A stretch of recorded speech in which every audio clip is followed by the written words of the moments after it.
napagkasunduan po namin before pa ng June 13, aalisin muna po yung bike lane separators sa EDSA.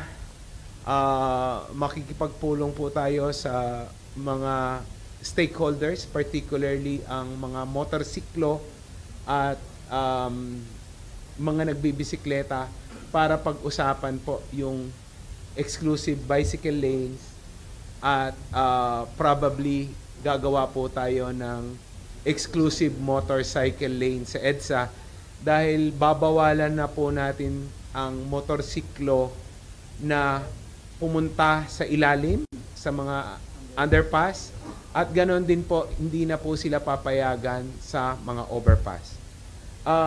I-clarify ko lang, Sec Manny, hindi po affected pa yung mga underpass at overpass.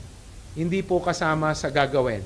Tama, Sec Manny? Yeah, for now. Hindi muna po isasama kasi mas masalimuot po na trabaho yan, I understand. So, para po wag magpa-liko-liko yung ating mga motorsiklo na magkokos po ng accident, magkokos ng slowdown, gagawan po natin sila ng exclusive motorcycle lane sa kanan. Pero iyan po ay i-discuss pa po namin Sec Vince sa mga stakeholders sa mga darating na araw. Makikipagpulong tayo. In fact, may nakaset na po akong meeting sa mga motorcycle riding app at yung iba pa pong grupo na nagmumotor. Ilalatag po natin sa kanila yan at hihingin po natin yung suporta nila. So, basically, ang mangyayari po, tatanggalin yung mga bike lane separators sa ngayon na naandyan po sa rightmost corner na ginagamit po para maging exclusive yung bike. Ang piniplano po namin, kakausapin din namin yung biking community na baka pwedeng maging shared yan muna. Dahil nga po, yung mga motor po, pagbabawalan na nating dumaan sa underpass at overpass. Kasi po, yung pag singit-singit, liliit po kasi yung mga lanes eh. So, alam naman po natin na yung mga motor po ay nag-split ng lane, meaning dumadaan po sila sa pagitan ng mga sasakyan.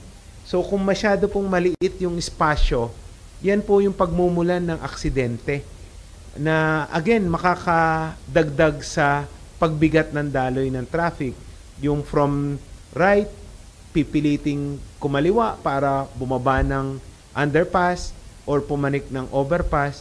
Kaya po, pakikiusapan po natin sila na during construction po ng EDSA ay shared lane muna po itong bike lane, yung outermost lane, para doon muna po sila lahat for safety and traffic management purposes.